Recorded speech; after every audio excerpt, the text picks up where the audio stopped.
श्री वल्लभाधीश की जय, श्री गुसाई जी परम दयाल की जय, श्याम सुंदर श्री अमने महाराणी की जय, श्री हरिराय महाप्रभु की जय।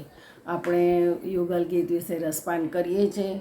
તેમાં 16મો શ્લોક આવે છે, નિજ પદાંબજ દલય ધ્વજન ઝેર જાકુશ વિચિત્ર લલામે વ્રજભુવ શમયન ખુરદોતમ વર્ષમયુર્યગતિરીડિત વેણુ વ્રજતિ તેન વયં સવિલાસ વીક્ષણાર્પિત મનોભવ વેગા કુંજગતિ ગમિતા ન વિધામ કશ્મલેન કબરમ વસનમ વા।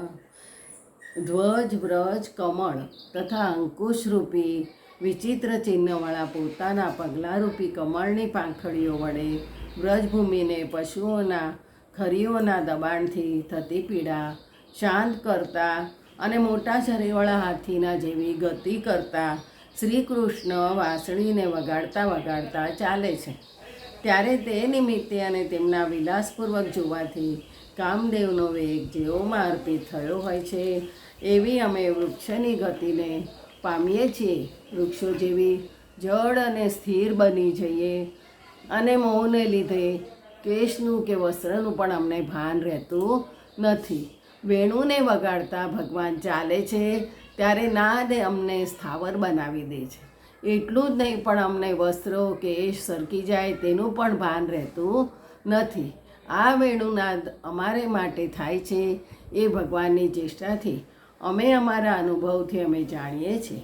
પ્રથમ તો ભગવાન ગોકુળનું હિત કરે છે। એ કહે છે, નહીતર પશુની ખરીથી વ્રજભૂમિને થતા દુઃખને પાદ સ્પર્શથી મટાડતા ધીમે ચાલે છે।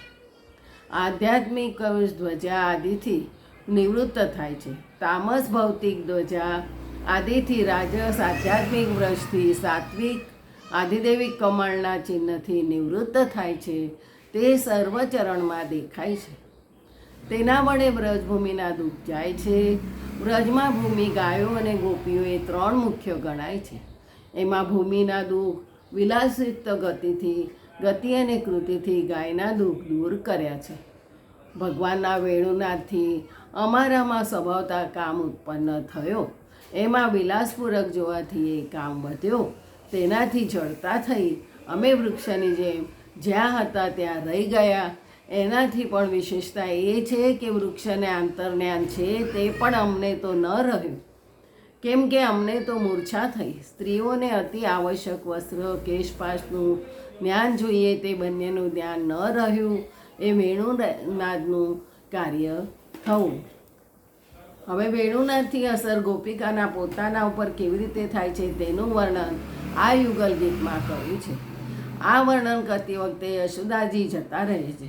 પોતાના પુત્રના મહાત્મ્યનું શ્રવણ કરીને પ્રસન્ન થઈને ત્યાંથી સ્વભાવવશમાં તે ગયા। એટલે ગોપીઓ એકલી રહી અને તે પોતાની કામ વાર્તા રહસ્ય વાર્તા કહેવા લાગી। તે બધાને પ્રભુના વેણુના નાદની સી અસર થઈ તે એકબીજાને કહેવા લાગ્યા, હે સખીઓ, આપણે બીજાને શા માટે વાત કરીએ? આપણી પોતાની સ્થિતિ જુઓ ને। આ પ્રભુ જ્યારે ગાયો ચારી વ્રજની ભૂમિમાંથી ગોકુળમાં પાછા ફરે છે ત્યારે અર્થાત સાયંકાળે પોતે કેવી મનોહર રીતે પોતાની વેણુ વગાડે છે। કેવળ તે વેણુ વગાડે છે એટલું જ નહીં પણ તેમાં વિલાસયુક્ત દૃષ્ટિપાત પણ જોડે છે। આથી તે નાદનું શ્રવણ કરતાં જ આપણે વૃક્ષની માફક સ્તબ્ધ થઈ જઈએ છીએ। પ્રભુની વેણુના નાદનો રસ બ્રહ્માનંદનો રસ શુદ્ધ ભક્તોને અહંતા મમતા તક અવિદ્યાની ઉપાધિમાંથી મુક્ત કરે છે। સંસારના સર્વ પદાર્થોમાંથી ચિત્તને ખેંચી લઈને પ્રભુ તરફ પ્રેમ ઉત્પન્ન કરાવે છે। વેણુનાદની હરણીઓ ઉપર જે અસર થઈ તે જણાવવાને પ્રથમની માફક વેણુનાદનું વર્ણન કર્યું છે। જય જય શ્રી ઓકલેશ। બીજું આવતીકાલે।